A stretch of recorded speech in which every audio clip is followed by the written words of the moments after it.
north of town and go check out Dorsey Reservoir.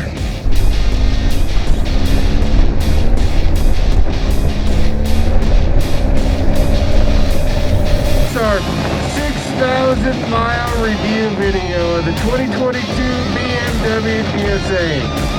Right now we're at 6,387 miles.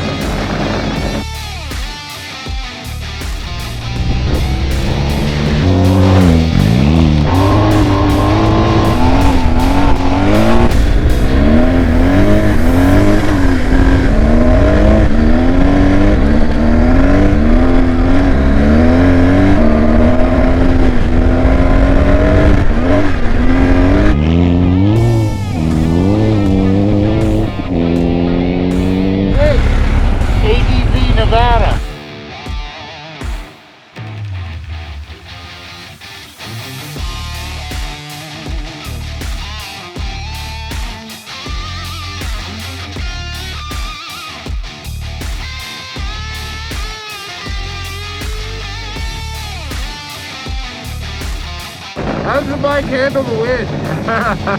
So right now we got 30 or 40 mile an hour crosswinds coming at us, and pushes it around a little, but it doesn't do bad.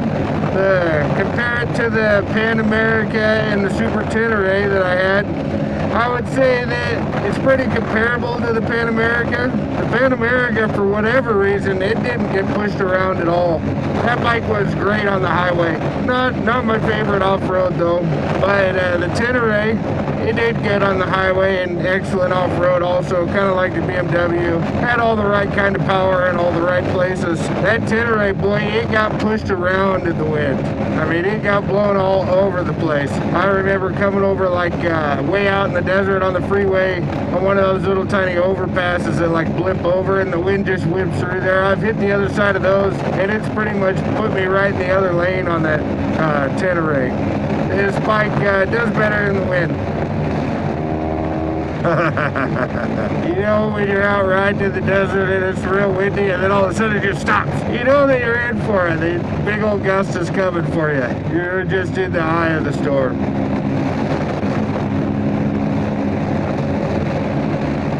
Fun little section of road here, and the BMW, it eats up the little sweeping corners like this. It also does really well in the real tight stuff. Man, that's my favorite. Just roads with like those super tight 15 mile an hour corners.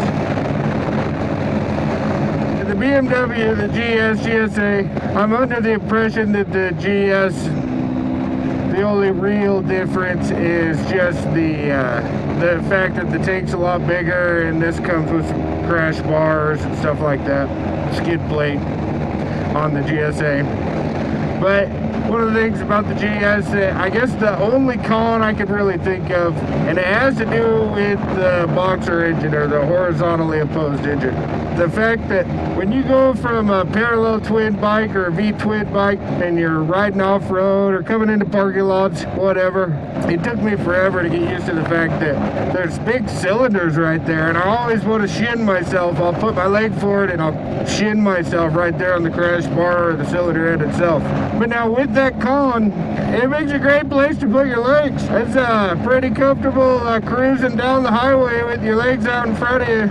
That's a pretty comfortable riding position. It's kind of a con and a pro. As far as the balance of the bike and the engine, I love it. It's the power is right where you want it to be all the time. Lots of low end torque.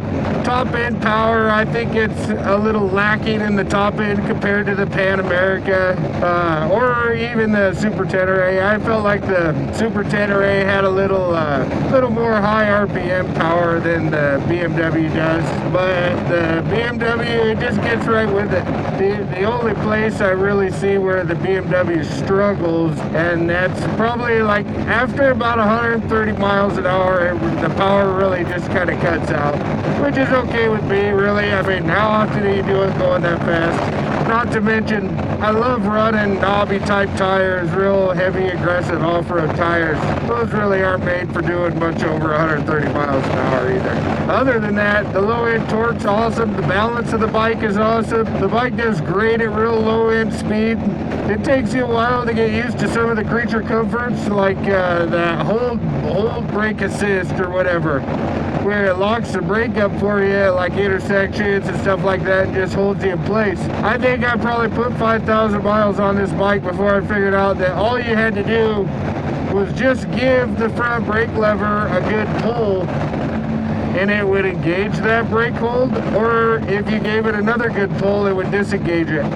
I ran into a lot of places off-road where maybe you come down almost to a stop or come to a complete stop, try and get yourself ready to go through a little mud hole or something, or maybe in a big dip you get down to the bottom of it, you want to ease that bike through there and go to take off, and that brake hold's got you locked up, so it doesn't disengage until your clutch is almost out and the bike's about to take off. That's a little strange. It's hard to get used to. Now that I know how to operate that brake hold, oh, it's great. I know how to turn it off, how to turn it on when I want. It pretty much always engages when I'm thinking about it or I want it to turn on. The only issues I ran into with it were just like when I wanted it to turn off, I didn't know what to do to turn it off. You'd let the clutch out real slow, wait for the light to go out, the bike to free up, you know. I mean, I guess there's always benefits to reading the book.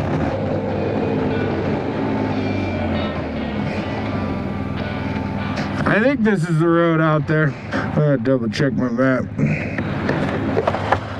All right, I think this is it.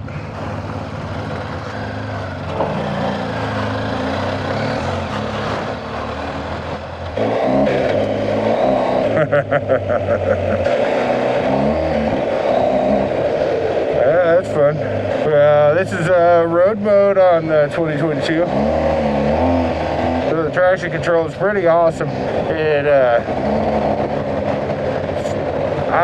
how do you describe it? It's just real smooth. Now the traction control in the Pan America, I never really got used to it. It seemed like it was a real delayed reaction. On the BMW, it's just it just works good. That's the only way to describe it. It just works good.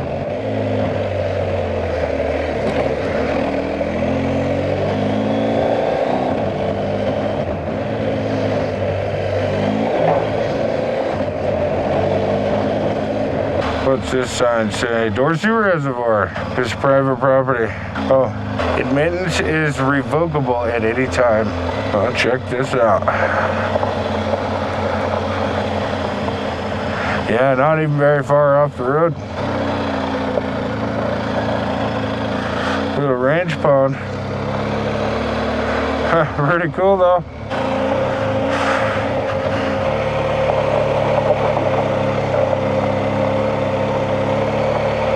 Yeah, I think that's a beaver dam right there. That's pretty cool.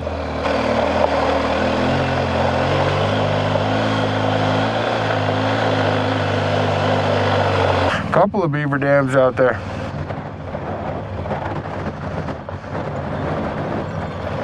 Well, let's just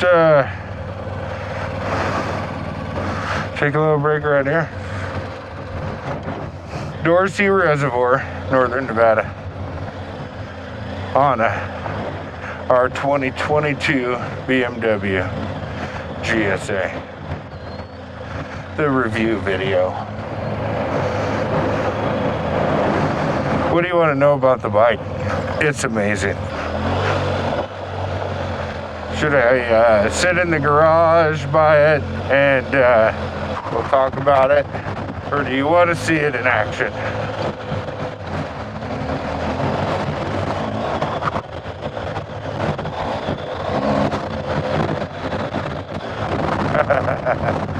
It's a windy day here.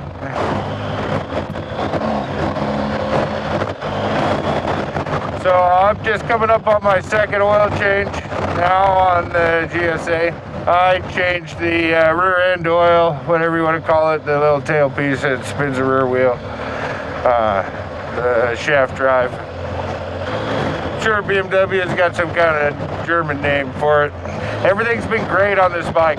Zero issues, not one problem. And I'm not the most extreme rider out there, but I'm definitely not easy on my bikes.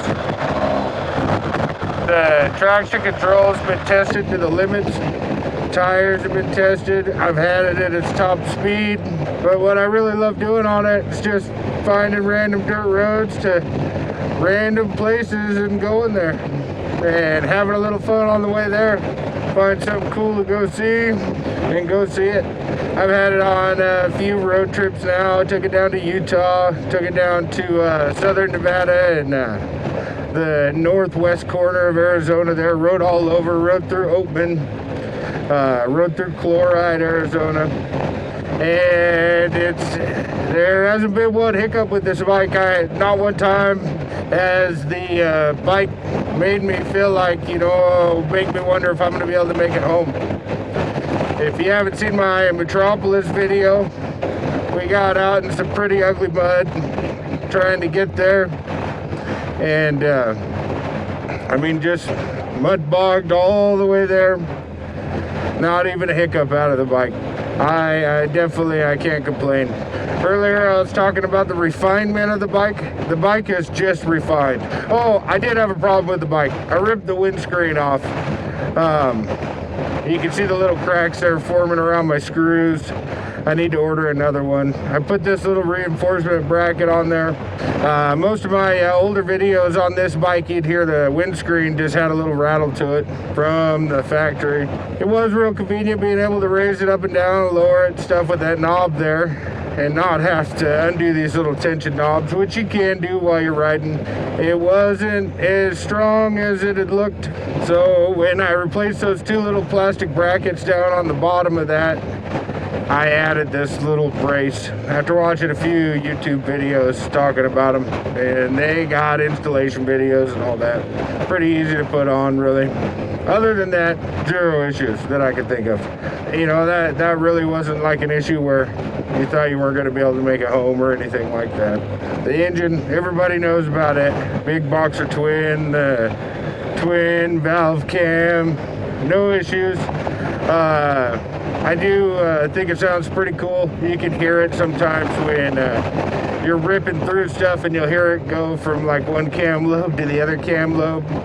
That's pretty sweet. It's got a very distinct sound to it when it's switching in between the two. It's gives it a boxer engine quite a bit of character compared to what you'd normally hear out of the boxer. Oh, so here's a con that I don't necessarily love. The brake pedal on the GSA, it's a little bit big. I did have one time where my foot was lazy, I guess you could call it, and I was rested on the brake pedal, and I rode like that for quite a ways until they got really hot. The bike seemed to recover from it okay. It's everything I could do to adjust that brake pedal where it was just out of my way. I mean, who uses the brakes? What is this? Yeah, as far as I'm concerned, they could just take that brake pedal off and I'd be fine with it. Well, and here's another thing I like about the GSA. I did take that Garmin thing off. I didn't use it at all. I've had Garmin's in the past. I like the Garmin Zumo, and it was all right. But I prefer my phone and running Gaia Maps on there, Gaia GPS. And I've never run into an issue. Usually when I'm in cell service, the Gaia Maps is downloading so far ahead that I don't even have to worry about downloading the maps for the area I'm gonna go. But if I go out into an area where I feel like I might have the opportunity of getting lost, I download that whole area, the highest def I possibly can, and then I have it on there, whether it be the Google Earth map type or it be the topo map, whatever. If I feel like I'm going to be out of service so long that I might get lost, I just download that area on Gaia Maps. And then another thing, my bike connects to my phone automatically and records all of my rides into that BMW app, and then I just have it right there on my phone. Quick shifter.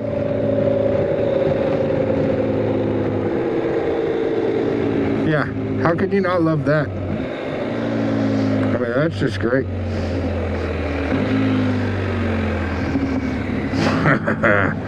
Love the way the bike sounds. Well, thanks for watching my review of the 2022 BMW GSA. It may not be right for everybody, but I sure enjoy it. If you're interested in more content like this, make sure you check out some of my other videos. There's plenty of videos on my channel featuring this GSA. Please like, subscribe, hit that notification icon, and get out there and ride. ADV Nevada.